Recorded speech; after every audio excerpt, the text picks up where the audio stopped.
everyone and welcome to the channel. Today I'll be reviewing the S.H.Figuarts Perfect Cell. Now this is a pretty old figure. It is during the 1.0 era of figures and back when we were making Dragon Ball Kai stuff, so it is a little bit branded for the Dragon Ball Kai series. It is an interesting release. It is a bit of a dated release.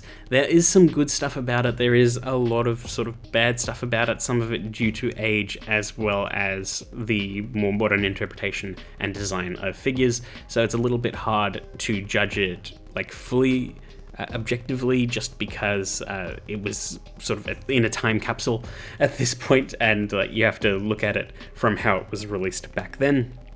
And for a release back then, it was really, really cool, and like I said, there is still some really cool stuff to like about it. Today we will be going through the original Perfect Cell release as well as the premium color version that they released later. We will also be taking a brief look at the Figuarts standard model for Perfect Cell as well as the Dragon Stars figure for Cell, because those are usually roughly in this conversation for what is the best posable Perfect Cell roughly at this scale.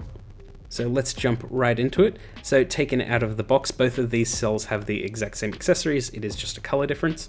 So we get the figure itself, folded arms, accessories. There are 3 faces, a bunch of different hands. We've got a Kamehameha effect part, as well as a stand for it, and a really, really cool effect to attach to that stand that makes it look like the Kamehameha is like tearing through the ground. And again, the same is for the premium color one, just different colors, higher saturation, more sort of like anime style, much more vibrant colors.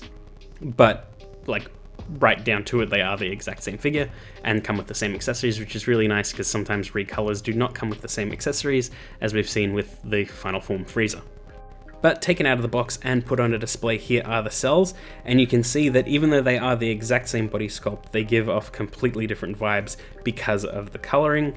The original release is sort of more of a realistic take on Cell, I would say, with the colors being a little bit more desaturated, more sort of deeper shadows and just duller colors that make him look a little bit more menacing, a little bit more serious, and looks quite cool.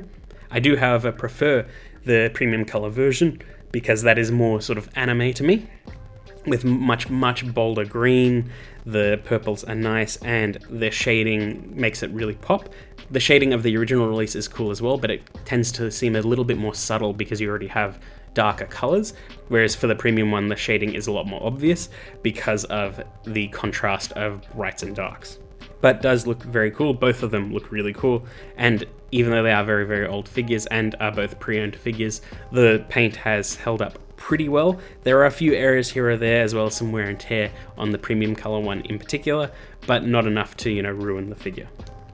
But they do look pretty cool. Proportionally, they are just a little bit odd with a very, very slender waist and, slim-ish proportions in general, but in particular around the chest area doesn't really read that well as Perfect Cell, especially when you compare him with other figures. And speaking of, here he is next to the Figuarts standard Cell. He is gigantic, and that's not necessarily a direct comparison of the Figuarts one being more accurate. The Figuarts one is just bulky in general. It is a cool figure, but he does have, some things that don't work as well. Like, I don't think his expression is the best, and the bulkiness in particular around his legs and arms is just a touch too much for me. But in general, I do like that he is quite tall, and the chest is like bulky enough that I think that that's sort of more in line with the Cell that I imagine. But if you compare him to the Dragon Stars, this one is probably proportionally the best out of the lot. Size-wise, scales really, really well with S.H.Figuarts, especially since Cell is meant to tower over a few characters, whereas the S.H.Figuarts one is sort of like eye level with a lot of them, if not a little bit shorter. And the Dragon Stars one, in general, proportions are good. The arms are the right sort of size, legs seem about the right sort of size as well. The head looks fantastic. It's just that it is limited because it is just, a regular Dragon Stars toy. Like, it's more toy-like than any of these other figures. So quite limited in posability and things like that, and accessories, all this sort of stuff. It is a limited figure, but it does look quite good. And here is the S.H.Figuarts 2.0 Super Saiyan Goku, and you can sort of see how they pair with Goku and Cell being roughly about the same height. So we'll jump into posability. So the SHF has some pretty good ones, even though it is a bit old. So ball joint in the head allows it to look down pretty far. He can butterfly his arms just a tiny bit. The shoulder can move out of the way, which is nice. The arms can rotate all the way around. There's an upper arm swivel, bend at the elbow, as well as a ball hinge at the wrist. He's got some slight crunching in the chest, as well as rotation around the lower waist. The wings can move out of the way, which is nice. He can swivel just above the waist as well. He can do the splits that far. There is a thigh swivel, kick forward and back that far, bend at the knee, as well as a slight pivot at the ankle and bend at the toes. A lot of this sculpt is limited, 1, because it's a 1.0 figure, and 2, because of the design. So it's like ankle pivot is difficult with the sort of design of the boots. The swivels and crunches are just a little bit awkward because of the age of the figure, and that sort of engineering didn't become sort of standardized until much later in the line. For the Dragon Stars, it is a bit of a disappointment. So he can barely move his head at all. It is very, very tight and very, very limited. Arms can rotate around. They can move up that far, swivel a bit, bend at the elbow, barely a rotation at the wrists. He's got crunching in the lower chest, as well as a swivel. Wings can move. His legs can kick forward and back that far, barely any splits. Bend at the knee, just about 90 degrees.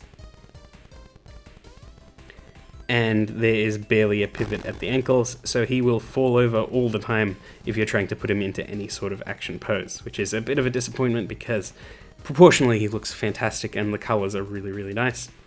The Figuarts one has a lot more packing, especially since it is a model kit, so as you build it you sort of know what it's capable of, so there's some good motion all the way around. Nothing too tight or too loose really, and if anything is, you can fix that pretty easily as part of the build process or after the build. It's just one of those things with model kits, you get as much as you put into the figure really. So he generally has pretty good range of motion, all things considered. The bulky frame does get in the way a bit, especially around the ankles. It seems like a problem with the Cell in general, just it's very, very hard to get his feet correct, or at least to make them look good and pose good as well. So it's just one of those awkward things, but in general the Figuarts is a pretty good option too. Now for faces, we get a smirking face out of the box, at least my pre-owned one did. He's got a neutral face as well, which I assume is probably the standard for the box. And he's also got a shouting face. So pretty okay range of expressions. It is nice to have an actiony face as well as a smirking face. The only other thing that he could have had was like a teeth clenched angry face, but it is what it is. The premium color one also has the exact same faces, and again it comes down to a matter of preference for the colors. Again, I do prefer the premium color one more, but both are good options. And with those accessories you can get Cell into some pretty good poses. Nothing super dynamic. Again, this is an old figure, so he can't hold a pose too well. The joints don't hold up super well, but with a stand it's okay. I do recommend, tightening joints if you can, but he's okay in, stationary stack poses. So I was able to get him into some pretty okay ones, especially with the Kamehameha.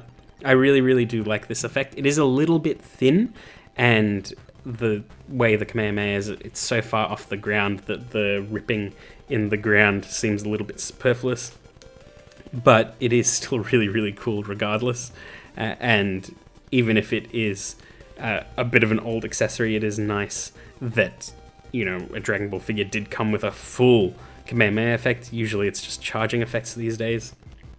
And the Figuarts standard one also comes with the Kamehameha effect that you build yourself, which is cool.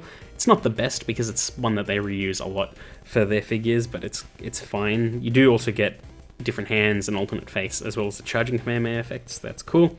Couldn't really get the Dragon Stars into any poses, so I just sort of left it out.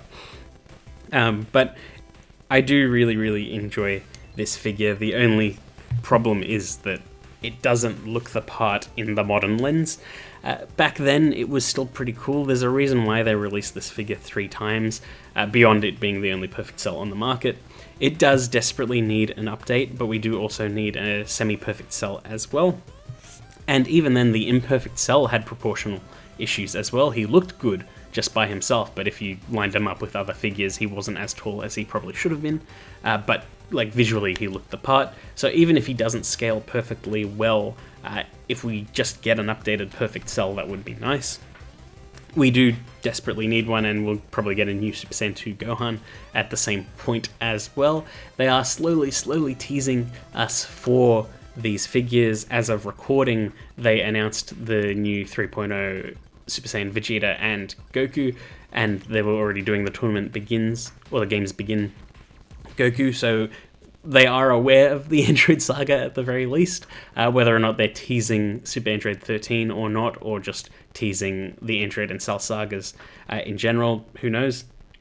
But I'm glad that Tamashii haven't forgotten, and we are hopefully well and truly done with Namek at this point, and we can start moving forward into future arcs. So that is cool.